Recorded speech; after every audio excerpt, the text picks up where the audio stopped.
Imperios completos fueron borrados de la existencia en pocas semanas. No fue batalla, no fue peste, fue el diluvio. Y al final, solamente 8 almas sobrevivieron para atestiguar el fin de un planeta que simplemente dejó de existir. Yo soy Wagner Enrique y este es tu canal Datos Interesantes de la Biblia. Si te gusta la historia bíblica, ya activa la campanita y vamos juntos a entender este misterio.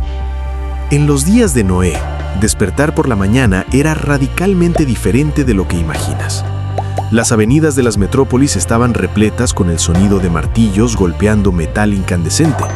Tubal-Caín, junto con sus discípulos, iniciaban el trabajo antes del amanecer fabricando instrumentos de bronce y hierro.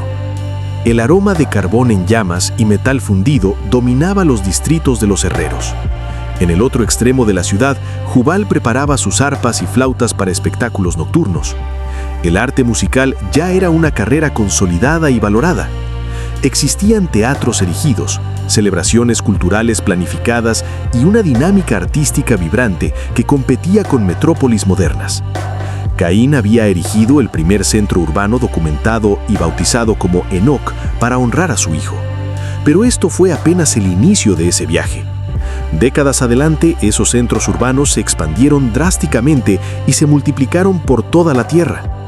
Plazas comerciales desbordaban con negociantes ofreciendo ganado, cereales y creaciones artesanales refinadas. Jabal administraba vastas manadas y supervisaba caminos mercantiles que ligaban territorios distintos. Los clanes tenían oficios establecidos que eran transmitidos de generación en generación. No se trataba de una comunidad rudimentaria de nómadas cazadores viviendo en grutas. Era una cultura con división de tareas, economía estructurada e incluso diversión elaborada. Pero existía algo profundamente inquietante en esa comunidad próspera y desarrollada. Bajo toda esa evolución tecnológica, la brutalidad era permanente y diseminada. Las Escrituras documentan que el planeta estaba corrompido ante los ojos de Dios y saturado de violencia incontrolable. No era agresión esporádica o delitos puntuales, era un estilo de existencia aceptado universalmente. Los habitantes despertaban diariamente sin sospechar que experimentaban los últimos tiempos de la civilización humana inaugural. Ellos laboraban rutinariamente, erigían estructuras, trazaban estrategias para el mañana de sus linajes.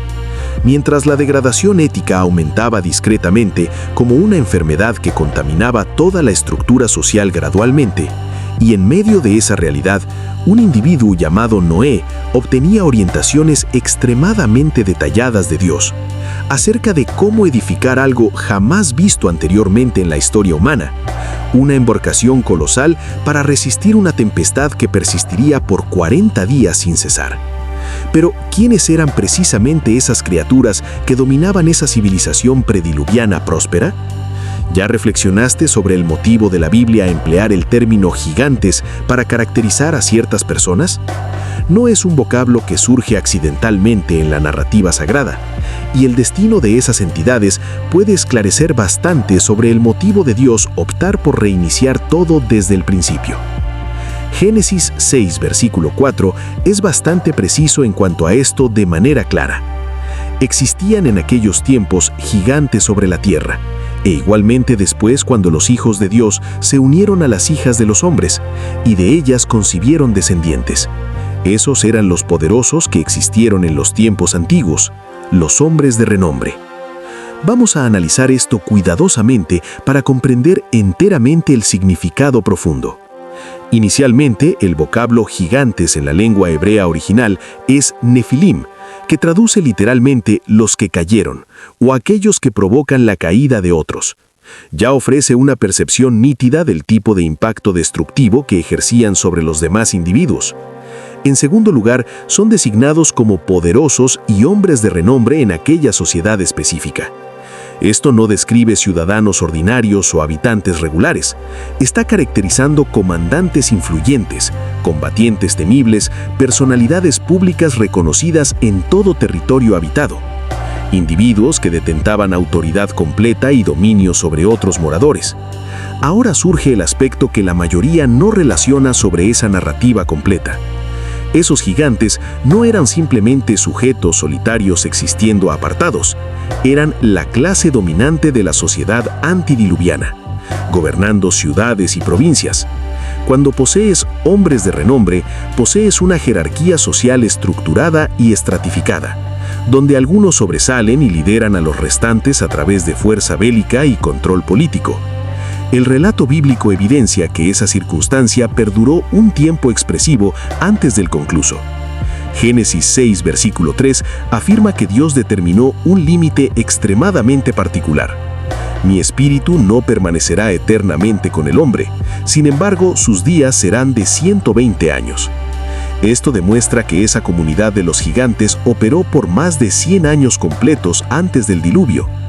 A lo largo de ese intervalo extenso, se reprodujeron velozmente y diseminaron su control. El versículo menciona que los hijos de Dios se unieron a las hijas de los hombres y de ellas concibieron descendientes, persistentemente. No fue un acontecimiento único que ocurrió aisladamente. Fue un proceso ininterrumpido que originó toda una descendencia de híbridos. Y aquí reside el elemento esencial que explica abundantemente sobre lo que sucedió posteriormente. Esos gigantes no eran meramente físicamente distintos de las personas regulares, eran moralmente degenerados hasta el centro del ser.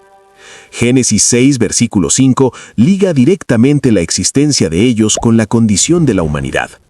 Y observó el Señor que la perversidad del hombre se había ampliado sobre la tierra, y que toda inclinación de las reflexiones de su corazón era exclusivamente mala incesantemente.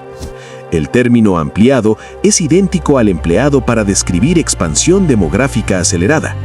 Conforme los gigantes se esparcían territorialmente y conquistaban control político y militar, la degradación moral se propagaba junto con ellos como una epidemia arrasadora. No eran apenas comandantes ocupando cargos de poder y autoridad. Eran comandantes que degeneraban activamente todo en su perímetro sin excepción alguna. Números 13, versículo 33, ratifica que incluso después del diluvio aún sobrevivían descendientes de los gigantes.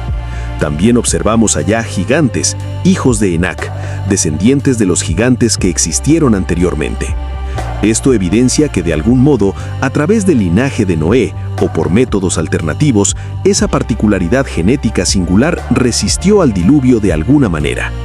Pero, ¿cuál razón Dios autorizó que esto sucediera de esa forma específica? ¿Y de qué manera exactamente esas criaturas consiguieron degenerar una civilización completa tan velozmente? Si presumiste que la existencia antes del diluvio era primitiva conforme nos instruyeron, estás profundamente equivocado sobre la realidad de aquel período histórico. La tecnología que prevalecía en aquel tiempo puede haber sido más sofisticada de lo que la mayoría presume. Y todo eso desapareció totalmente bajo las aguas en 40 días de precipitación torrencial. Vamos a iniciar por lo fundamental que la Biblia expone nítidamente. Génesis 4:22 menciona a Tubal-Caín, que era maestro de toda obra de bronce y de hierro. Esto representa metalurgia de nivel técnico y sofisticado extraordinario. Manejar hierro demanda hornallas de temperatura elevada controlada y sabiduría química especializada. La humanidad necesitó milenios para redescubrir esas metodologías después del diluvio aniquilar todo. Pero Tubal-Caín ya comandaba ese arte compleja perfectamente. Y no cesaba apenas con metalurgia elemental. El mismo capítulo cita a Jabal, que fue el patriarca de los que residen en tiendas y crían ganado. Esto puede sonar como agricultura elemental a primera impresión sin relevancia, pero en verdad describe algo bastante elaborado y estructurado económicamente. Crianza animal organizada en proporción comercial con trayectos establecidos. Necesitas de sabiduría veterinaria avanzada, metodologías de procreación animal selectiva meticulosa, sistemas de pastoreo rotativa planificada e incluso comercio para hacer eso operar. Jubal, hermano de Jabal, fue el patriarca de todos que ejecutan arpa y flauta profesionalmente. Instrumentos musicales sofisticados demandan sabiduría de acústica, matemática exacta y capacidades artesanales particulares. Un arpa bien fabricada necesita de tensión precisa en las cuerdas, cuidadosamente calculada, madera escogida con características específicas y un proyecto que amplifique el sonido adecuadamente. Ahora reflexiona sobre el arca de Noé que Dios ordenó edificar con especificaciones minuciosas. Génesis 6:14 declara que Dios ordenó hacer divisiones en el arca e impermeabilizarla internamente y externamente. Betún es una sustancia impermeabilizante natural derivada del petróleo, pero dominar extraer, transformar y aplicar correctamente demanda sabiduría técnica muy sofisticada. Las proporciones del arca son absolutamente monumentales para cualquier era histórica. 300 codos de extensión, 50 de amplitud y 30 de elevación en proporciones ideales. Una embarcación de dimensiones colosales que necesitaba sabiduría avanzada de construcción naval. Génesis 7:11 menciona que se fragmentaron todas las nacientes del gran abismo. Esto sugiere que los habitantes de la época poseían sabiduría suficiente sobre geología, sobre sistemas subterráneos de líquido y reservorios profundos bajo la superficie. No era una comunidad ignorante sobre cómo el planeta operaba internamente. Enoc, que existió antes del diluvio, caminó con Dios y fue trasladado sin experimentar la muerte. Conforme Génesis 5:24, él simplemente desapareció porque Dios lo llevó directamente. Judas 14 lo identifica como séptimo después de Adán y menciona que profetizó. Esto revela que existían registros genealógicos exactos siendo preservados cuidadosamente y un método de conservación de sabiduría a través de las generaciones sucesivas. Toda esa sofisticación tecnológica y cultural simplemente se evaporó cuando las aguas inundaron la tierra. Centenas, posiblemente millares de años de progreso humano fueron eliminados en poco más de 30 días. Pero ¿qué precisamente condujo a una comunidad tan desarrollada a degenerarse tanto que Dios optó por aniquilar absolutamente todo y recomenzar desde el inicio? Revelar que uniones particulares transformaron el destino de la humanidad puede parecer implausible, pero fue precisamente eso lo que sucedió antes del diluvio devastador, produciendo repercusiones tan severas que condujeron a Dios a recomenzar todo desde cero. Génesis 6:2 narra una historia bastante simple en la capa superficial del texto. Observaron los hijos de Dios que las hijas de los hombres eran bellas, y escogieron para sí esposas de todas las que desearon libremente. Parece un matrimonio regular, ¿correcto? Pero esa unión alteró completamente el ADN ético de la humanidad entera. La cuestión es que no abordamos matrimonios ordinarios entre individuos. El texto diferencia nítidamente entre dos categorías distintas: hijos de Dios y hijas de los hombres. Esa distinción no es casual en el lenguaje bíblico de forma alguna. Esa diferenciación siempre señaliza algo extremadamente significativo e importante. Algunos teólogos de la Biblia consideran que los hijos de Dios eran los descendientes de Set, hijo de Adán, que preservaban una conexión próxima con Dios, y a las hijas de los hombres pertenecerían al linaje de Caín corrompida, que se distanció de Dios después de asesinar a Abel, su hermano. Otros interpretan que eran entidades angelicales que adoptaron forma humana física. Lo que comprendemos con certeza es que esa combinación fue el gatillo para la degradación planetaria.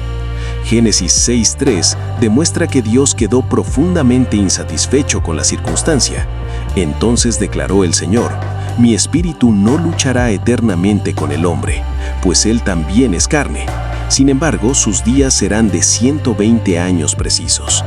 Aquí está el elemento impresionante que diversos no perciben. Dios determinó un límite específico de 120 años. Esto demuestra que Él no aniquiló todo instantáneamente, sin alerta. Él concedió tiempo generoso para que los individuos se arrepintieran genuinamente.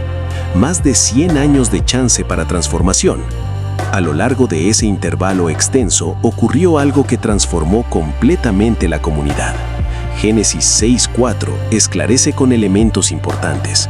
Existían en aquellos tiempos gigantes sobre la tierra e igualmente después, cuando los hijos de Dios se unieron a las hijas de los hombres, y de ellas concibieron descendientes.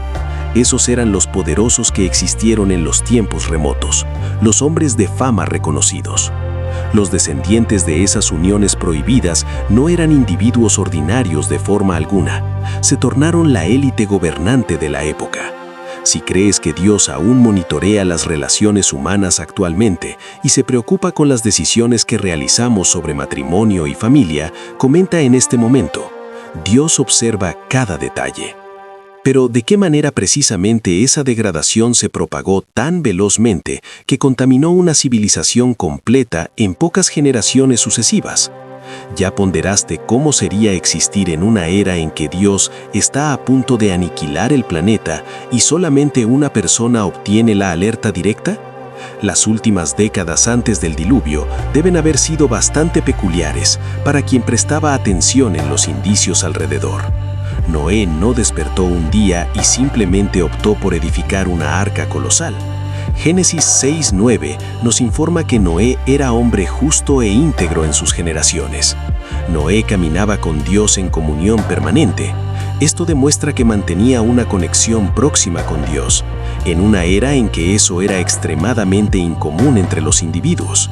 Sin embargo, el restante de la humanidad experimentaba una existencia completamente rutinaria. Jesús mismo equiparó los días de Noé con el futuro venidero, porque de la misma forma como en los tiempos anteriores al diluvio, consumían, bebían, casaban y celebraban matrimonios, hasta el momento en que Noé ingresó en el arca. Reflexiona sobre la ironía de esa circunstancia toda.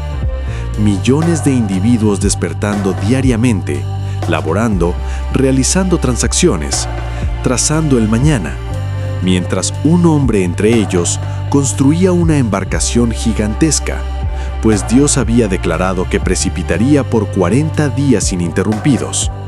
La edificación del arca no debe haber sido imperceptible. Génesis 6:19 demuestra que Noé obtuvo instrucciones particulares.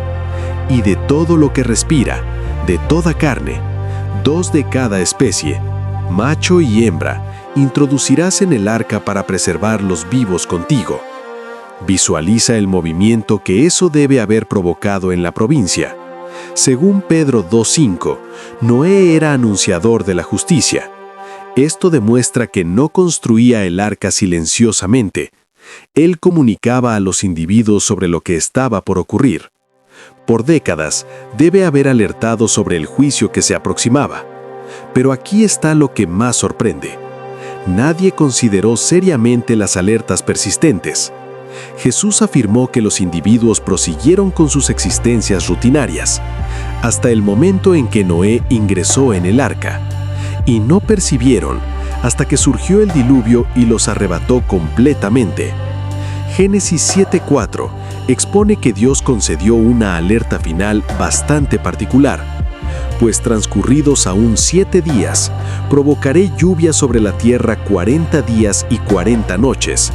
7 días de alerta final, una semana para prepararse para el término del planeta. A lo largo de esa última semana, algo extraordinario sucedió delante de todos. Génesis 7:9 afirma que los animales ingresaron de 2 en 2 para Noé en el arca, macho y hembra, conforme Dios instruyó a Noé. Los propios animales salvajes iniciaron a comportarse de manera sobrenatural, caminando tranquilamente en dirección al arca. Eso debe haber sido un espectáculo notable. Leones, osos, lobos, todas las variedades de predadores caminando pacíficamente junto de sus presas. Si eso no fue una señal evidente de que algo extraordinario estaba ocurriendo, yo desconozco lo que sería. Si confías que Dios aún alerta antes de actuar y que debemos observar los indicios a nuestro alrededor, comenta en este momento: Dios alerta previamente. Pero cuando las primeras gotas de precipitación iniciaron a caer, ¿cómo precisamente reaccionaron aquellos que habían desconsiderado todas las alertas? En toda extensión terrestre, con millones de habitantes, solamente 8 almas ingresaron en el arca. Apenas un linaje considerado digno de resistir. Eso nos conduce a ponderar sobre lo que precisamente tornaba a Noé tan distinto. Génesis 7:1 documenta las palabras precisas que Dios profirió para Noé. Ingresa tú y toda tu familia en el arca, pues te consideré justo delante de mí en esta generación. El vocablo justo aquí no representa perfecto, representa a alguien que existía conforme los principios de Dios, en una era en que eso era prácticamente imposible. Reflexiona sobre la presión comunitaria que Noé debe haber confrontado. Él existía en una comunidad donde toda inclinación de las reflexiones del corazón del hombre era exclusivamente mala incesantemente. Esto demuestra que estaba permanentemente cercado por individuos que reflejaban y actuaban de manera completamente contraria a sus principios. Hebreos 11:7 acrecienta un elemento importante. Por la confianza, Noé, divinamente alertado de las realidades que aún no se veían, temió y para la preservación de su linaje, edificó el arca, por la cual condenó el planeta y se tornó heredero de la justicia que es conforme la confianza. Noé temió a Dios. Esto demuestra que consideró seriamente la alerta de Dios, mientras todos en su perímetro proseguían existiendo como si nada fuese a suceder. Pasó años edificando una embarcación colosal, pues confió en una promesa que aún no se había materializado. Cuando finalmente llegó el momento, Génesis 7:16 nos relata algo importante. Los que ingresaron, macho y hembra de toda carne, ingresaron conforme Dios le había instruido, y el Señor los selló externamente. Dios mismo cerró la entrada del arca. No fue Noé quien determinó cuándo era momento de cesar de recibir individuos. Y entonces inició. Génesis 7:11 caracteriza lo que sucedió. En el año 600 de la existencia de Noé, en el segundo mes, a los 17 días del mes, en aquel mismo momento, se fragmentaron todas las nacientes del gran abismo, y las compuertas de los cielos se abrieron. No fue meramente precipitación. Las nacientes del gran abismo se fragmentaron. Demuestra que el líquido también surgía debajo la tierra. Era como si el planeta completo estuviese siendo reconstruido. Por 40 días y 40 noches, el líquido prosiguió ascendiendo hasta inundar completamente los montes más elevados. Génesis 7:23 sintetiza el resultado. De esa forma, fue aniquilado todo ser respirante que existía sobre la superficie terrestre, desde el hombre hasta el animal, hasta el reptil y ave de los cielos, y fueron exterminados de la tierra. Y permaneció solamente Noé y los que con él estaban en el arca. A lo largo de meses, el linaje de Noé flotó sobre los líquidos que inundaban todo lo que conocían, sus residencias, sus metrópolis, sus vecinos, toda cultura que habían abandonado para atrás. Estaba ahora centenas de metros bajo el líquido. Cuando finalmente los líquidos descendieron y salieron del arca, Génesis 8:20 relata que edificó Noé un altar al Señor. La primera acción que realizó en el planeta renovado fue adorar a Dios. Después de todo lo que había experimentado, después de ser el único sobreviviente de una cultura completa, aún reconocía que su preservación se originó de Dios. Y de esa forma terminó el primer planeta, y de esa forma inició el segundo, con un linaje que había aprendido que obedecer a Dios, incluso cuando parece implausible, puede establecer la distinción entre la vida y la muerte. Si deseas desvelar más enigmas fascinantes sobre las primeras culturas mencionadas en la Biblia, haz clic en el video aquí en la pantalla para visualizar nuestro próximo video y cómo ella transformó eternamente la trayectoria de la humanidad.